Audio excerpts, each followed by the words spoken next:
Historia de Bielorrusia. Antigüedad. La región que se conoce hoy en día por Bielorrusia fue colonizada por tribus eslavas en el siglo VI. Poco a poco entró en contacto con los varegos, un grupo de guerreros formado por escandinavos y eslavos del Báltico XXI. Aunque derrotados y expulsados brevemente por la población local, se les permitió regresar a los varegos más tarde XXI y ayudaron a formar una entidad política, comúnmente conocida como Rus de Kiev, a cambio de tributo. El estado de Rus de Kiev comenzó aproximadamente en el año 862 alrededor de la ciudad de Kiev, 22 y alternativamente en torno a la actual ciudad de Novgorod. Gran Ducado de Lituania, República de las Dos Naciones e Imperio Ruso. Mapa del Gran Ducado de Lituania y el Reino de Polonia en la República de las Dos Naciones, 1619. Con la muerte del gobernante de la Rus de Kiev, el príncipe Yaroslav I el Sabio, comenzó la división del estado en principados independientes. Estos principados ruteños resultaron gravemente afectados por la invasión de los mongoles en el siglo XIII, y muchos se incorporaron más tarde al Gran Ducado de Lituania. 24 de los principados en poder del ducado, 9 fueron establecidos por los antepasados del pueblo bielorruso. 25 Durante este tiempo, el ducado estaba involucrado en varias campañas militares, incluida la lucha en el lado de Polonia contra los caballeros teutónicos en la batalla de Grunwald en 1410. La victoria conjunta le permitió al ducado poder controlar las tierras fronterizas del noroeste de la Europa Oriental. 26. El 2 de febrero de 1386, el Gran Ducado de Lituania y el Reino de Polonia se unieron gracias a un matrimonio de sus gobernantes. Esta unión puso en marcha los acontecimientos que finalmente desembocaron en la formación de la Mancomunidad de Polonia-Lituania, creada en 1569. En el territorio de Belarus fue el desarrollo de la cultura y las artes. La Edad de Oro terminó con la República del Diluvio. Los rusos, encabezados por el zar Iván III, comenzaron una reconquista, en 1486, en un intento por reunificar las tierras del Rus de Kiev, en particular, Bielorrusia y Ucrania. 28 La unión entre Polonia y Lituania concluyó en 1795, y los territorios bielorrusos que formaban parte de la República de las Dos Naciones se dividieron entre la Rusia imperial, Prusia y Austria. 29 Los territorios bielorrusos fueron adquiridos por el Imperio ruso durante el reinado de Catalina II, 30 y permanecieron en esa condición hasta su ocupación por el Imperio alemán durante la Primera Guerra Mundial. República Socialista Soviética de Bielorrusia. Escudo de la República Socialista Soviética de Bielorrusia. Durante las negociaciones del Tratado de Brest-Litovsk, Bielorrusia primero declaró su independencia el 25 de marzo de 1918, hecho que dio lugar a la formación de la República Nacional Bielorrusa.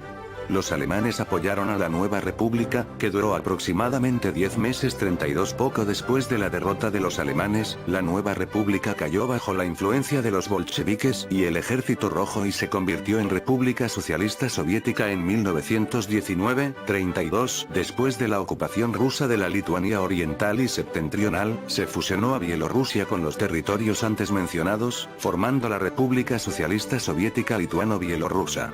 Las tierras de Bielorrusia se dividieron entre Polonia y la Unión Soviética después de la Guerra Polaco-Soviética, que terminó en 1921, y la República Socialista Soviética de Bielorrusia fue recreada y se convirtió en miembro fundador de la Unión de Repúblicas Socialistas Soviéticas en 1922. 32 Al mismo tiempo el sector oeste bielorruso siguió estando ocupado por Polonia. 33. 34 Un conjunto de reformas agrícolas dio lugar a la colectivización soviética en Bielorrusia, proceso que se inició en la década de 1920.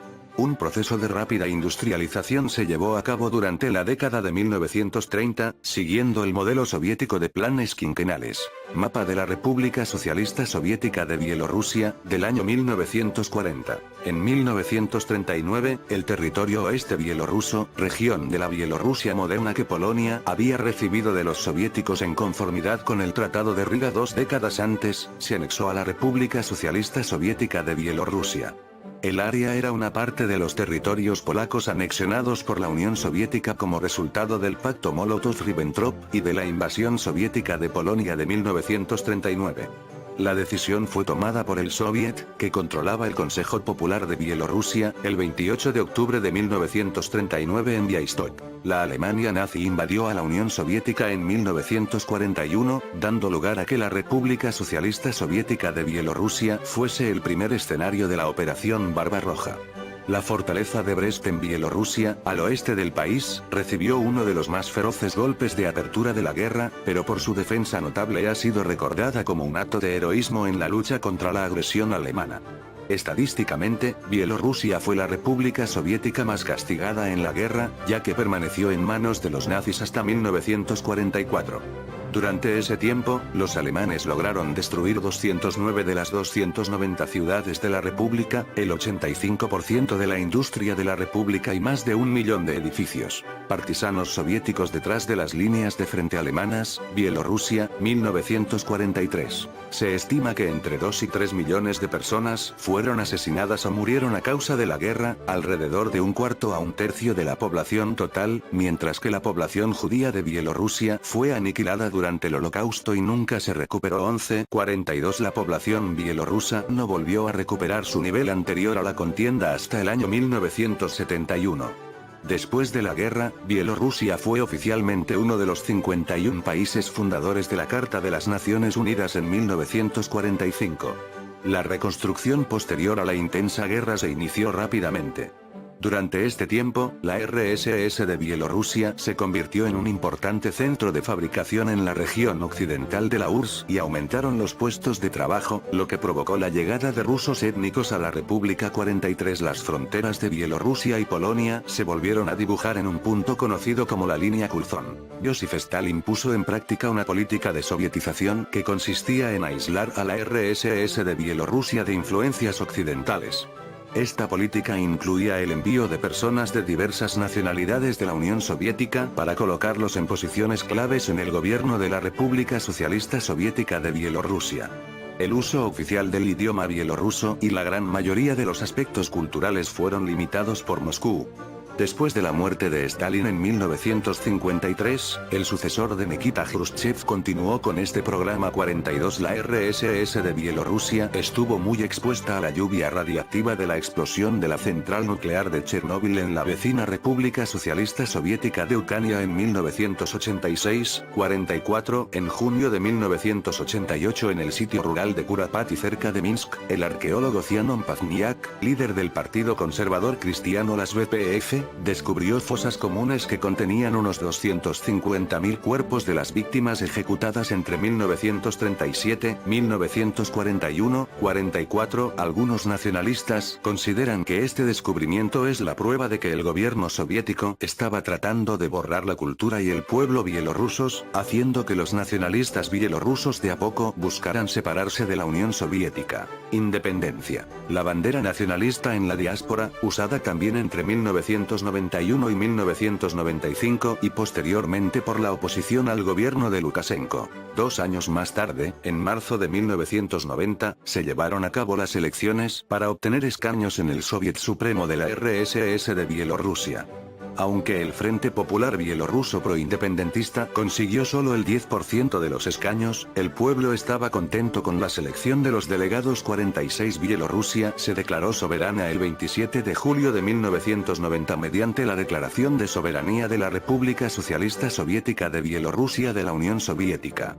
Con el apoyo del Partido Comunista, el nombre del país fue cambiado al de República de Bielorrusia el 25 de agosto de 1991. 46 Stanislav Shushkevich, el presidente del Soviet Supremo de Bielorrusia, se reunió con Boris Yeltsin de Rusia y con Leonid Kravchuk de Ucrania el 8 de diciembre de 1991, en Belavetskaya Pushcha, donde firmaron el Tratado de Belaveza mediante el cual se declaraba formalmente la disolución de la Unión Soviética y la formación de la Comunidad de Estados Independientes. 46 Una constitución nacional fue adoptada en marzo de 1994, en la que las funciones de primer ministro son concedidas al presidente de Bielorrusia. Las elecciones presidenciales de 1994 tuvieron 2 rondas, 24 de junio de 1994 y 10 de julio de 1994. 47 En ellas resultó victorioso un hombre desconocido en el mundo de la política en aquel entonces, Alexander Lukashenko, ya que ganó más del 45% de los votos en la primera vuelta y el 80% 46 en la segunda ronda, derrocando a Vyacheslav Kevich, que consiguió el 14%. Lukashenko, a pesar de verse cercado por acusaciones de violaciones de los derechos humanos, a lo que se sumó una grave crisis económica en 1998 y el boicot de la oposición a las elecciones del año 2000, fue reelegido en 2001, 2006, 2010 y en 2015. Gobierno y política. Artículos principales. Política de Bielorrusia y Gobierno de Bielorrusia. Bielorrusia es una república presidencial gobernada por un presidente y la Asamblea Nacional. De acuerdo con la Constitución, el presidente es elegido cada 5 años. La Asamblea Nacional es un parlamento bicameral compuesto por los 110 miembros de la Cámara de Representantes, Cámara Baja, y los 64 miembros del Consejo de la República, Cámara Alta. Antiguamente, la República Socialista Soviética de Bielorrusia era una de las 15 repúblicas de la Unión Soviética hasta el año 1991. Contaba con un Soviet Supremo de 421 diputados, de los cuales 319 eran bielorrusos, 69 rusos, 13 ucranianos, 4 polacos y 2 judíos. De ellos, 292 eran miembros del PKUS y 153 eran mujeres. La Cámara de Representantes tiene la facultad de designar al primer ministro, realizar cambios en la Constitución, convocar un voto de confianza al primer ministro y hacer sugerencias sobre la política interior y exterior. El Consejo de la República tiene la facultad de seleccionar funcionarios de gobierno, llevar a cabo un juicio político del presidente, y aceptar o rechazar los proyectos de ley aprobados por la Cámara de Representantes. Cada cámara tiene la capacidad de vetar cualquier ley aprobada por las autoridades locales si ello es contrario a la Constitución de la República de Bielorrusia. Plaza de la Victoria, Minsk, Bielorrusia. Alexander Lukashenko es, desde 1994, presidente del país. El gobierno incluye un consejo de ministros, encabezado por el primer ministro. Los miembros de este consejo pueden no ser miembros de la legislatura y son nombrados por el presidente. El Poder Judicial comprende el Tribunal Supremo y los tribunales especializados como el Tribunal Constitucional, que se ocupa de cuestiones específicas relacionadas con la Constitución y la ley de negocios. Los jueces de los tribunales nacionales son nombrados por el presidente y confirmados por el Consejo de la República. Para los casos penales, el más alto tribunal de apelación es el Tribunal Supremo. La Constitución bielorrusa prohíbe el uso de tribunales especiales para asuntos extrajudiciales. El 14 de mayo de 1995, un referéndum otorgó poderes al presidente Alexander Lukashenko para disolver el parlamento y aumentar el grado de integración económica con Rusia. Un nuevo referéndum, el 24 de noviembre de 1996, permitía una nueva constitución que incrementaba todavía más los poderes presidenciales. En 2007, 98 de los 110 miembros de la Cámara de Representantes no estaban afiliados a ningún partido político y de los otros 12 miembros, 8 de ellos pertenecen al Partido Comunista de Bielorrusia, 3 al Partido Agrario de Bielorrusia y 1 a los Partido Democrático Liberal. La mayoría de los no partidarios representan un amplio abanico de organizaciones sociales como trabajadores, asociaciones públicas y organizaciones de la sociedad civil. Estimados amigos, vuestra suscripción gratuita al canal me ayudaría mucho para poder seguir haciendo vídeos como este. Gracias de antemano y hasta pronto.